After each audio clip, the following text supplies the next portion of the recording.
लहरों से डर कर नौका पार नहीं होती। लहरों से डर कर नौका पार नहीं होती।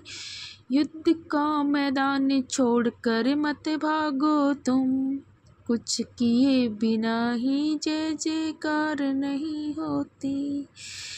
क्या कमी रह गई देखो और सुधार कर। चलो दोस्तों, आपका अपने YouTube चैनल पर तहे दिल और खुली बाहों से एक बार फिर से स्वागत। आज अपन पढ़ रहे हैं जनरल साइंस, जो 4th ग्रेड की वैकेंसी निकली है उसके लिए। तो इसके फर्स्ट क्वेश्चन पर चलते हैं। ये अजी क्यों, अजी क्यों। नेक्स्ट, सबसे अधिक आघातवर्धक धातु कौन सी है। आघातवर्धक का अर्थ होता है कि जिसको पीटने पर पतली चादर बन जाए। क्या कर दें, पीट दें। क्या कर दें, पीट दें तो क्या बन जाए, पतली चादर बन जाए। क्या बन जाए, पतली चादर बन जाए। तो ऐसी धातु क्या कहलाती है आपकी, आघातवर्धक। क्या कहलाती हैं, आघातवर्धक कहलाती हैं। अब देखो ऐसी धातुएं कौन कौन सी हैं, सोना और चांदी।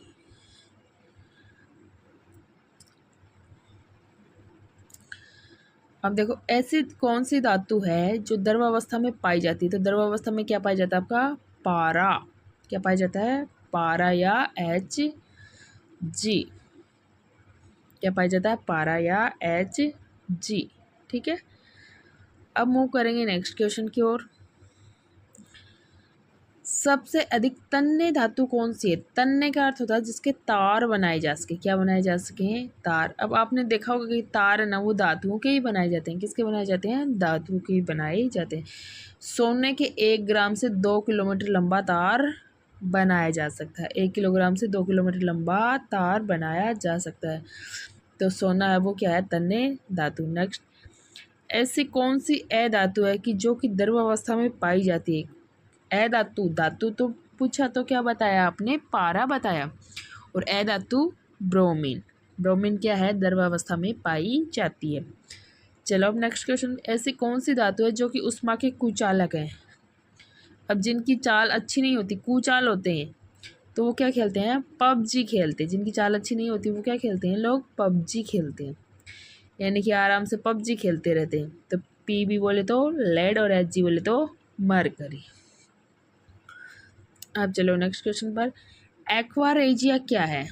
क्या है एक्वारेजिया, रॉयल जेल का लैटिन शब्द है। इसका रेशियो होता है 3:1।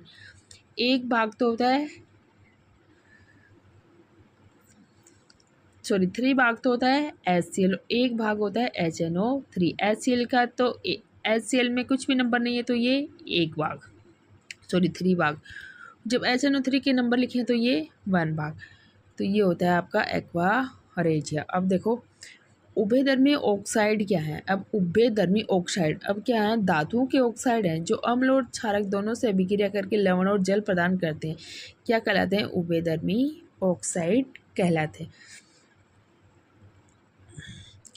एल्यूमिनियम ऑक्साइड, जिंक ऑक्साइड उभयधर्मी ऑक्साइड है। अब क्या कैसे याद रखोगे, जनाबे आली।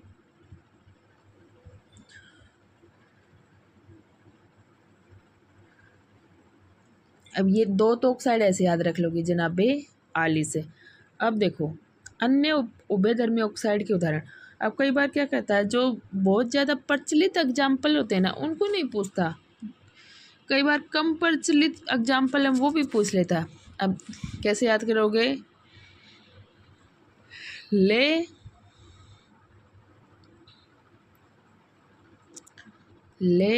स्टील क्रो, ले स्टील क्रो टी, ले स्टील क्रो टी।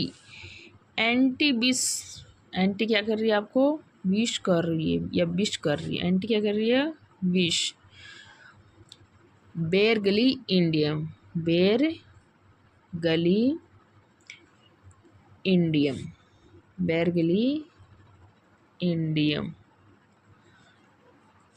तो ले से लेड ऑक्साइड, स्टील से स्टेनस ऑक्साइड, क्रो से क्रोमियम ऑक्साइड, टी से टिन ऑक्साइड, एंटी से एंटीमनी ऑक्साइड, और विस से बिस्मिथ ऑक्साइड, और बैर से बेरिलियम ऑक्साइड, और गली से गैलियम ऑक्साइड, और इंडियम से इंडियम ऑक्साइड।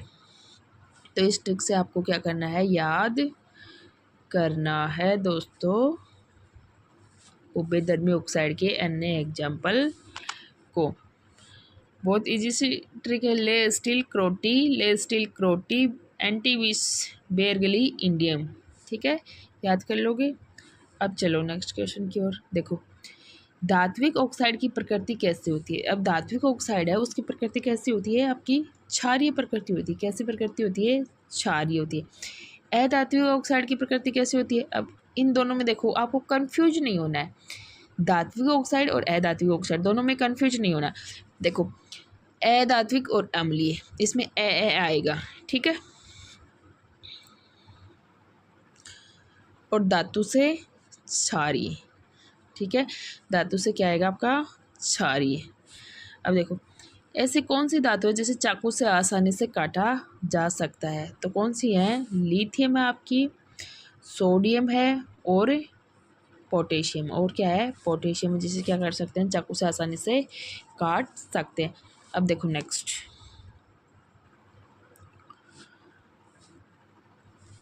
अम्लगम क्या है। अब देखो अम्लगम क्या है, यदि कोई एक धातु पारा जिसके मिश्र धातु को अम्लगम कहते हैं, यानी कि कोई भी मिश्र धातु का मिश्रण हो।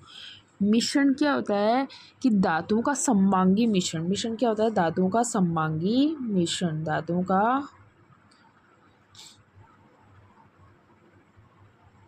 सममांगी मिश्रण क्या कहलाता है आपका, मिश्र धातु। क्या कहलाता है, मिश्र धातु, मिश्रण। अब देखो धातु की अपेक्षा मिश्र धातु की चालकता और गलनांक क्या होता है, कम होता है। उदाहरण के लिए तांबा किसकी है, कॉपर और जिंक के है की मिश्र धातु। पीतल तथा ताम्र और कॉपर और टिन की मिश्र धातु क्या है, कांसा है। और एक है सोल्डर, वो क्या है, पीबी और एसएन की मिश्र धातु है। अब देखो ये मिश्र धातुएं आपको बता देते हैं। जैसे पीतल है, पीतल किसकी है आपकी, कॉपर और जिंक की है, कॉपर और जिंक की है। और फिर क्या आता है, कांसा, वो किसकी है, कॉपर और टिन की है। और सोल्डर है, सोल्डर किसकी है आपकी, सोल्डर क्या है, पप्सन है। सोल्डर क्या है, पप्सन कर लो। और पीतल है वो कॉपर और जिंक की, और कांसा कॉपर और टिन की। तो इस तरीके से आपको क्या करना है, याद करना है। अब जो सोल्डर मिश्र धातु है उसका उपयोग कहाँ करते हैं, आपने देखा होगा दोस्तों, कहाँ करते हैं, वेल्डिंग बनाने के लिए किया जाता है। किसके लिए करते हैं, वेल्डिंग बनाने के लिए। अब देखो नेक्स्ट, शुद्ध सोने के आभूषण क्यों नहीं बनाए जाते। अब देखो जो धातुएं होती है ना, वो क्या होती हैं, बहुत नरम होती हैं। तो आभूषण बनाएंगे तो वो फिर मतलब एकदम नरम होगा, तो वो एक जगह गोले की तरह इकट्ठा हो जाएगा। तो उसको जैसी भी आकृति देंगे ना, तो वो आकृति तो फिर क्या फ़ायदा, थोड़ी देर में नरम होकर वो गोला बन जाएगा एक जगह, जितना भी धातु का। तो इसलिए आभूषण नहीं बनाए जाते। जो 24 कैरेट होता है ना, वो सोना काफ़ी क्या होता है, नरम होता है। अब देखो इसमें क्या मिलाते हैं, चांदी और तांबा सोने के अंदर। अब देखो यशद लेपन क्या है। अब यशद लेपन क्या होता है कि पेंट करके, तेल लगाकर, ग्रीस लगाकर यशद लेपन क्या है कि लोहे की वस्तुओं पर जिंक की परत चढ़ाकर क्रोमियम लेपन, एनोडीकरण या मिश्र धातु बनाकर लोहे को जंग लगने से बचाया जाता है। उससे क्या कहते हैं, यशद लेपन कहते हैं। लोहे एवं इस्पात को जंग से सुरक्षित रखने के लिए क्या करते हैं, उस पर जिंक की परत, पतली परत चढ़ाते हैं। क्या करते हैं, जिंक की पतली परत चढ़ाते हैं। जिंक की पतली परत चढ़ाने की विधि क्या कहलाती है आपकी, यशद लेपन। जस्ते की परत नष्ट हो जाने के बाद भी यशद लेपित वस्तु जंग से सुरक्षित रहती है। आप इसका कारण बता सकते हो, बताना भाई कमेंट बॉक्स में कमेंट करके। अब देखो स्टेनलेस स्टील क्या है, आजकल स्टेनलेस स्टील चलता है ना, तो इसमें क्या क्या होता है, लोहा होता है, कार्बन होता है और क्रोमियम होता है और निकल होता है। और लोहा, कार्बन, क्रोमियम और निकल। तो ये है आपके धातु और अधातु से रिलेटेड क्वेश्चन।